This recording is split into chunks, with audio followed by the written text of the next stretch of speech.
Well, where are those boys at? These steers love to hang out on the other side of this hill where I cannot see them as I pull in here. So it's always a gamble as to which pasture they're going to be in. A gamble that I usually lose. There they are. I got to get over this fence. And I just so happen to know a spot where that won't be too hard.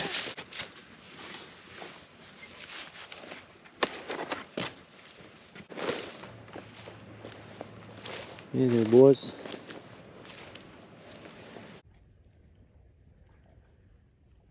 Looks like everybody is here and accounted for. As I'm looking back at my notes from when I brought these guys out here, the two biggest were 2203 and 2206. And as I look at them now, I think the rankings might have changed a little bit. I think most of these steers are within like 100 pounds of each other.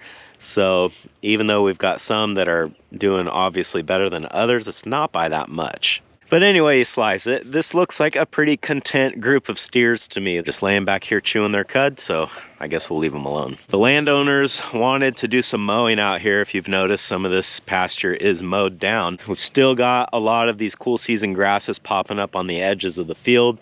And if these guys were hungry, this stuff would be picked down pretty low. And what you got to remember about mowing pasture is that once you mow that grass off, it does not disappear. It is still here on the ground and they will still eat it. This is essentially just hay that hasn't been baled. All right, boys. Till next time. When I come out here to check on things, I am obviously checking the well-being of the animals first, but this time of year especially, we are constantly evaluating the amount of pasture we have out here, the quality of pasture that we have. These harvest steers, unlike our breeding cows, never really enter a stage in life where we just need them on a maintenance diet.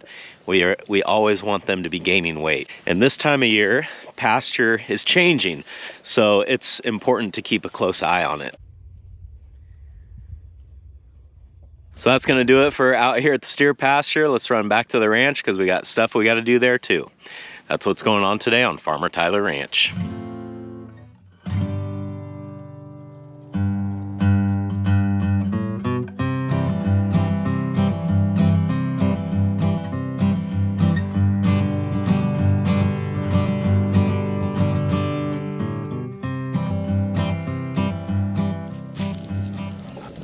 Well, we're not back in the home ranch yet.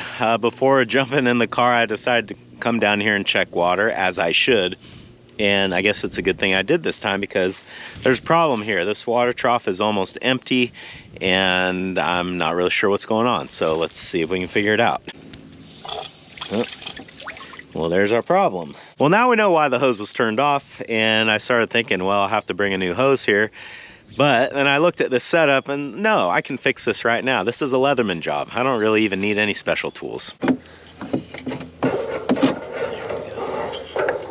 The hose is split right here. All we got to do is just cut it off and reattach it to the barb. Might be easier said than done, we'll see. I don't want to push too hard on my knife. There.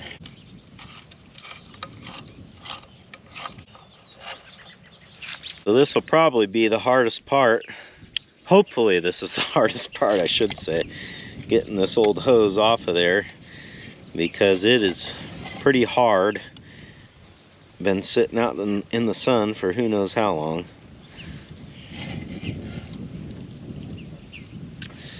Well, I didn't want to use my nice knife on this, but that's sure gonna make it easier.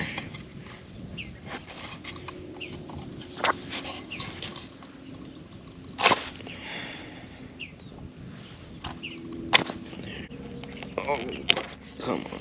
There it goes. Getting the hose back on the barb might end up being a little bit tough. If it's too stiff, then what I can do is take this back up into the car and put it under the heater for a minute, but I'm hoping I can squeeze it on there. Yeah, no problem.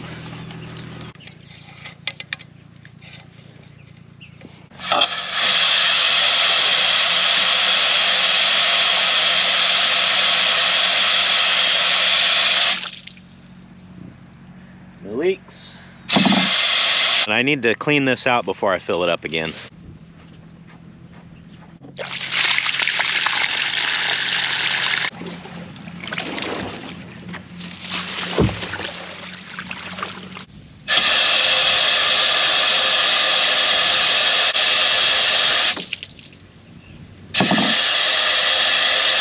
All right, we should be all set here now. It looked like the majority of the leaves in that trough came off of this tree here, and it's still got a few on it, but it's mostly done dropping leaves. So hopefully this stays somewhat clean from here on out, but I guess if it gets dirty, we'll clean it again. Back here at the ranch now, and I've got my junk trailer here with me.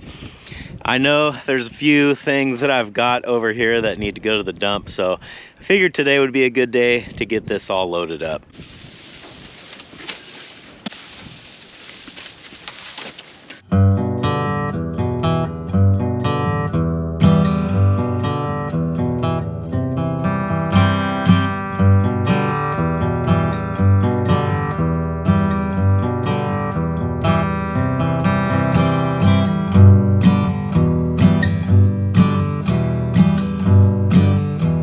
Glad to have that done. This is something I obviously don't look forward to doing every year, but it seems like that's about once a year is how often I've got to do it. So now I've got this nice big empty water trough. If you guys are wondering why am I not using this as a water trough, it's because it's got this giant crack in it. I've tried to repair it several times, and every time I do, the crack just reappears. So I kind of demoted this to sort of like a ranch dumpster, and every so often I'll empty it into my trailer and take it to the dump.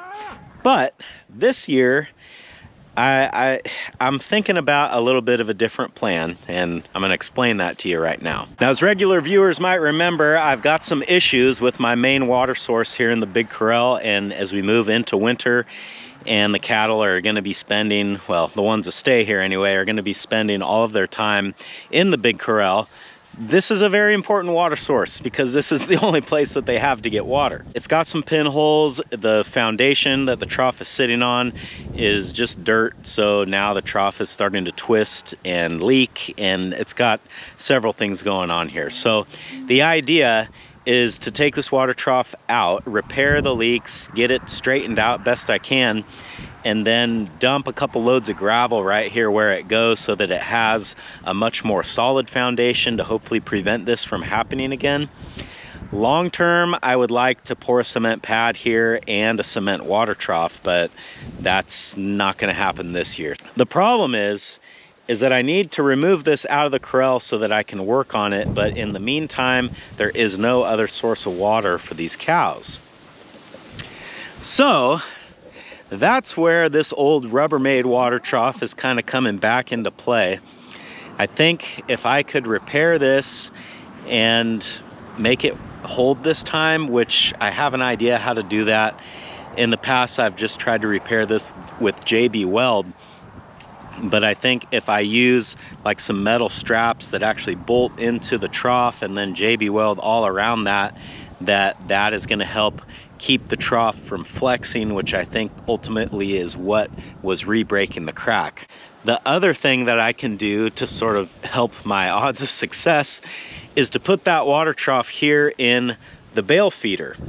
What this will do is it will make it impossible for the cattle to push on it and rub on it, which is maybe what has been cracking it in the past or re-cracking it now that it's damaged. But if I put it in here, they'll be able to reach their heads through and get a drink, but they won't be able to abuse that thing. So hopefully I can get it to where it lasts for at least a couple of weeks, because that should be all the time that I need to pull that trough out, get it fixed, get the gravel put down, and then put the trough back in.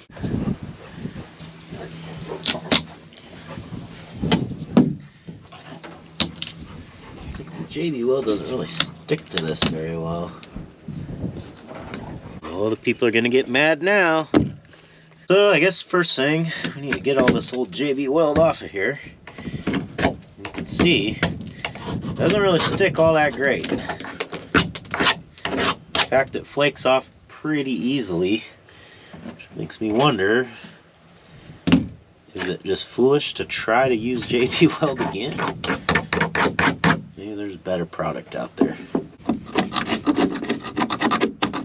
So you could probably see the crack. It's just right, kind of goes here in a sort of a funky spot. That's why it's hard to repair. I can put like a strap of maybe aluminum or steel or something out here, and then same thing on the inside to sandwich that all together and keep this from moving. But basically just try to reinforce that crack so that it can withstand a little bit of pressure, or what would be the right word, stress, I guess.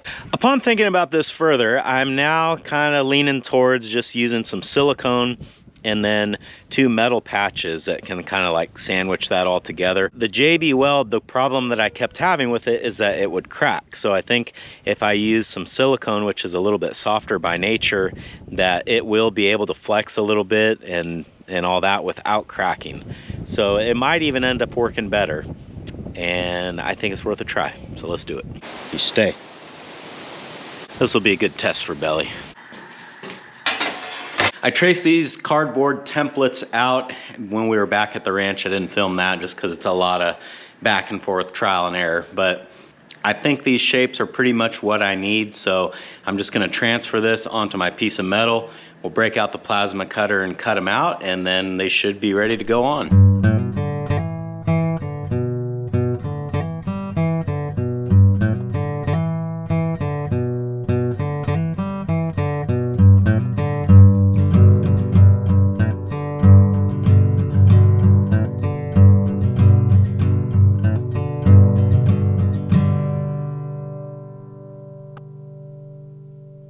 Good girl, good stay. Belly did pretty good. I did have to go put her back in there one time, but you know, for a puppy, that's not bad. Let's see how these plates fit. And really, this first one is the only one that matters, how it fits. Because just the way the other one is on the inside, if it's the wrong size, it'll just hang over and not be a big deal. This, oh, that actually is not terrible. Maybe shave a little right there, if I'm just being picky.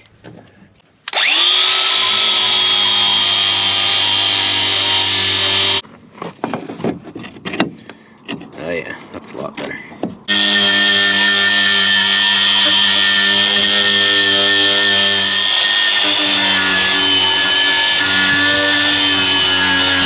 You might be thinking that I ought to drill the ends of these cracks to stop them from spreading, and I did that on the last repair, and as a matter of fact, the cracks have not spread.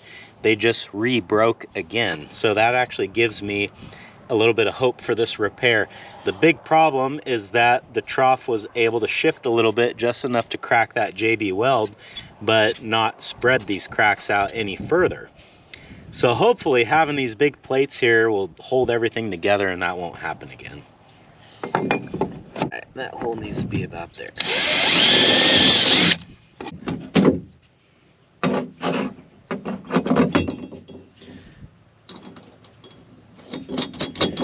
I'm just kind of mocking this up right now to get all the holes drilled and make sure everything's in the right spot.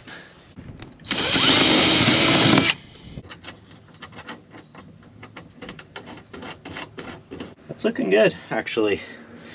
I think this might work.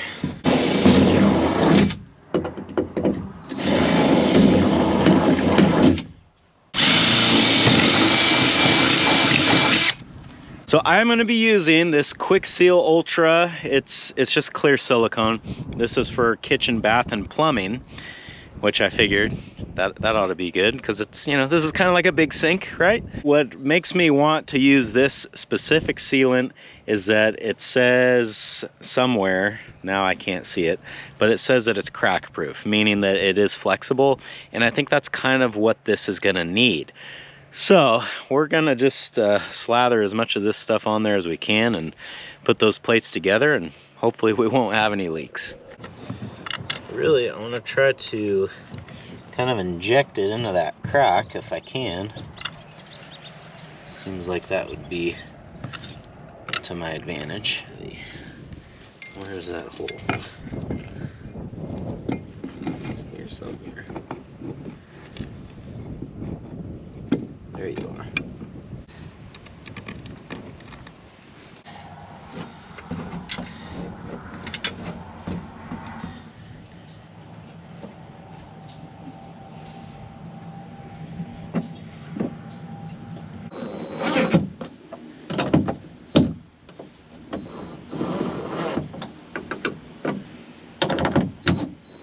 certainly not a beautiful repair, but I think this might work. I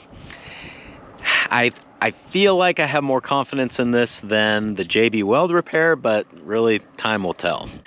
Well, I guess it's getting to be about that time, and I think I'm done rolling bales out here in the big corral. The other day I turned the cows loose into the middle field, and so far nobody has crossed that fence, although I'm not sure they won't still do it. So far they haven't. Come on, buddy, let's go out. He's like, you can't scare me.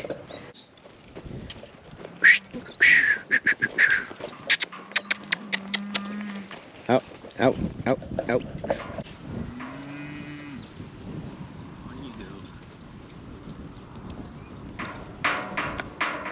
Very good. I do still want to lock the cows into the middle field though while I'm putting the bale out, just because it's so much easier to do that when you don't have 37 cows trying to breathe down your neck getting at that hay. So from here on out, I think the plan is whatever field they're in, I'll just lock them in there, put the bale in the other field, and then let them have at it after that. I could still feed here in the corral. It's a lot easier to just roll the bale down the hill and set it out that way, but I think there are some advantages to the grass bale grazing like this, so that's why I am changing the strategy.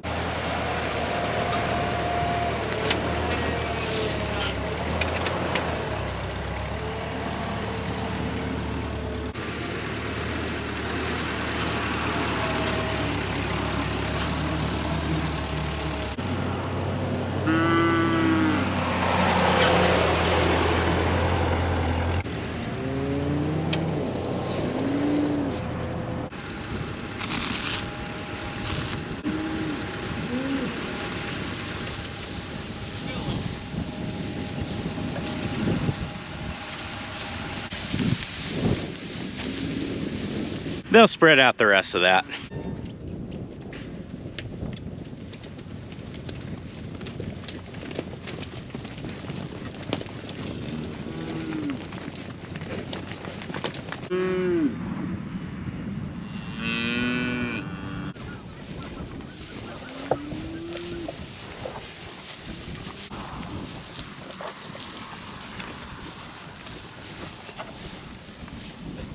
Every time I feed these cows, the calves run up to the fence and they just look through there like, oh, I wish we had some of that. It drives me nuts because they do. They have 2 bales in their feeders that I know they're not done with, but I guess the grass is always greener, right? There's Belly in her spot, waiting patiently. Good girl. You're good too, Callie. I think you guys had a dish mishap here. Yep, you still had a little bit of food. You can't knock it over though. You really don't like Callie, do you? Oh, now there's no need for all that. Callie! Think he'll scratch me? Hi, kitty. He's growling at me. Maybe I'll do that experiment with some welding gloves on. That might be smart. I don't know how many days that salt block's been out there, but they've already got a bunch of craters in it. Yeah, that's what I thought. Where's the other one? Look.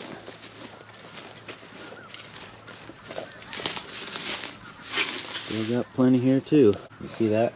You had hay the whole time. What do you know? Well, I think we'll wait about 24 hours on this water trough, maybe a little bit longer. I don't think that there's really any sense in rushing this. I want to make sure that that silicone has plenty chance to dry, and it's really easy to tell if it is dry or not, because when it's white, like how you see it now, you know that it's wet, but when it dries clear. So if we need to wait 2 or 3 days just because the weather is a little bit cooler right now, then that's what we'll have to do. So maybe by the next video, we'll be able to fill this thing up with water and see what happens. But I think that's gonna do it for this one. Thanks for hanging out with me today, guys, and I hope I'll see you again on Farmer Tyler Ranch.